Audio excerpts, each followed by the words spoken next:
The U.S. elite and the U.S. masses. The Preamble to the Constitution. And so the delegates convened. It was May 27th, 1787.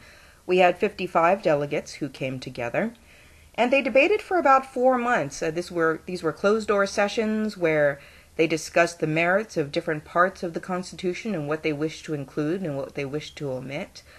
They didn't leave back for their states where they came from during this time, but stayed locally in order to get together and meet. And so on September 17th, 1787, we have the Constitution being signed. 39 out of the 55 delegates actually signed the constitutional draft. We had a couple people who had to leave and couldn't be there on that specific day, and we had some others who didn't agree with the way that the Constitution ended up, and so they decided to go home without signing. Now, this wasn't the end of the Constitution. As you know, the Constitution had to be ratified by the different states if it was going to take effect and become the law of the land. And so between 1788 and 1790, the Constitution floated around the different states and was read through their legislatures and was approved. This is the structure of the Constitution which came out of that convention. There was the Preamble, which is just another word for an introduction, and then 7 articles of the Constitution. Article 1 talks about the legislative branch, and what Congress was going to look like at this federal level. Article 2 talked about the executive branch. Article 3 talked about the judicial branch. Article 4 talked about the states and their rights and privileges. Article 5 talked about the process for making amendments if necessary. Article 6 talked about debts, the supremacy clause, and oaths. And Article 7 talked about how to ratify the Constitution. You'll notice that the most popular parts of the Constitution, which we hear about a lot, for example, your freedom of speech and your freedom of religion and the freedom to bear arms, are not included in this list. And that's because those all came from the amendments. These ones I just mentioned actually came from the First and Second Amendment to the Constitution, which are part of the Bill of Rights, the Bill of Rights being the first 10 amendments. There were actually 27 amendments to date, and they were not part of the initial contemplation of the Constitution. They actually came in later on, after the ratification, and a couple of states argued that some of these rights had to be included in order for them fully to sign on. As parts of their agreement to ratify, they wanted some of these rights to be included. And those were only the first 10. The rest of them have actually developed over time. Now, because this isn't a constitutional law class, we're not going to go through all of this, but what I want to point out is that only the first 7 articles here, only the articles in the preamble, were the things that the Constitutional Convention were the product that they came out with. So none of those rights that we commonly associate with the Constitution were in contemplation here. This was just about the structure of the government. That's all that the Founding Fathers wanted to have in place. So with that, we're not going to go through all the articles in this class. If you're interested in that, there are classes which allow you to discuss that. I believe there's a class, the U.S. Constitution and Criminal Due Process, which you may want to take a look at, that explain these different things, or any class which goes through constitutional law. But I do want to talk about the preamble, and that's what we're going to talk about now. Preamble, like I said, it just means an introduction or prologue. It's very short. In fact, it's laid out all right here on this page.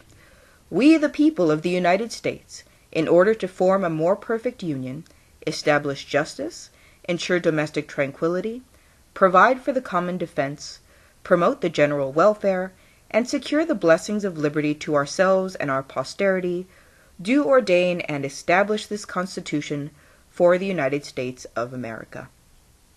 You've probably heard this before. Let's break it down and go through each of the parts separately. We, the people of the United States. Very common and iconic piece of the Constitution. This particular artist's representation changes it a little bit, and you have the author here with a dip pen writing, "We, the white male landowners of the United States," and then one of the founding fathers looking on saying, that's too long. But that's really what we were looking at here. While it says we the people, you have to remember that the authors of the Constitution and the founding fathers who came together to debate were these 55 white male landowners who were the ones who were eligible to come together as delegates. And so when we're talking about we the people in this instance, who then went on to create this, bear in mind that these are the people who were writing it, and they were the ones who they had in mind while this was being crafted.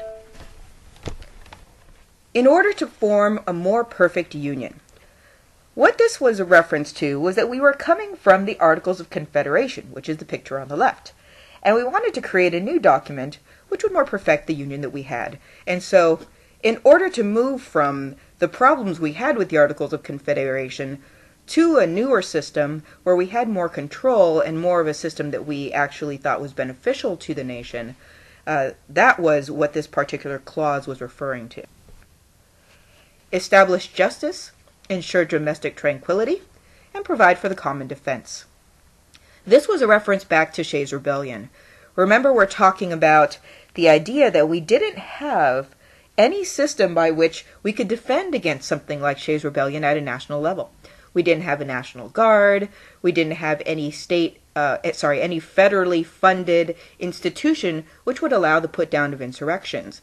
And so we wanted to make sure that in order to ensure domestic tranquility, in other words, make sure there was peace domestically and there weren't domestic uprising, and providing for the defense people who would be attacked or sieged by people who were unhappy and would start rebellions. That's what this particular clause is referring to here. Promote the general welfare and secure the blessings of liberty to ourselves and our posterity.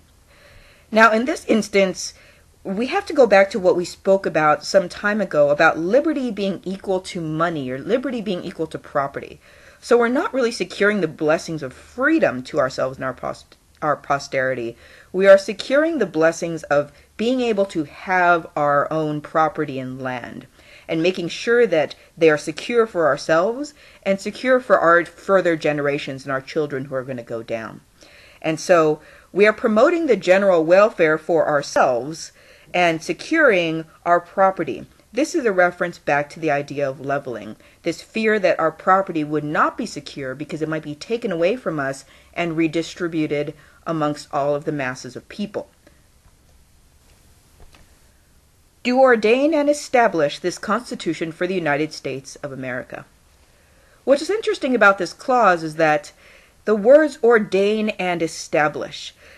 Who gave the Founding Fathers the authority to do this? This is a question which is oftentimes overlooked. These were 55 delegates who came together. They had a mandate to reform the Articles of Confederation, but they amongst themselves decided they weren't going to do that. They were just going to scrap it. They were going to start again. Who said they could do that? No one really. They didn't really have any authority to do this. They, as the 55 individuals who came together, just decided they were going to come together, create a brand new governmental system for the states, and they were going to ordain and establish this Constitution for the United States of America without any real authority to do that. Which is kind of interesting, because I know that 55 of myself and my friends couldn't get together, draft a document which would change the way that we would function as a government, but for these folks, that's what actually happened here. And yet, even though this is true, we have the oldest written constitution to date in the world. It's also one of the shortest, by the way. So, hence, please read it. But this constitution has been in effect since it was signed and since it was ratified, and yet we've still operated under this without a problem. We've amended it a couple times throughout the years, but it's still the oldest written constitution to date, even though really we didn't have a popular backing on this in terms of how it was written and how it was established. But yet we still go through it, and it's still what the world looks to when they look at an example of a written constitution that's going to endure. So keep these in mind as we go through and we think about the rest of the way we're going to talk about a couple of these different institutions moving forward. And so keep this in mind as we go forward thinking about these institutions and what effect this gathering and this constitutional convention had on the formation of the institutions we're going to study.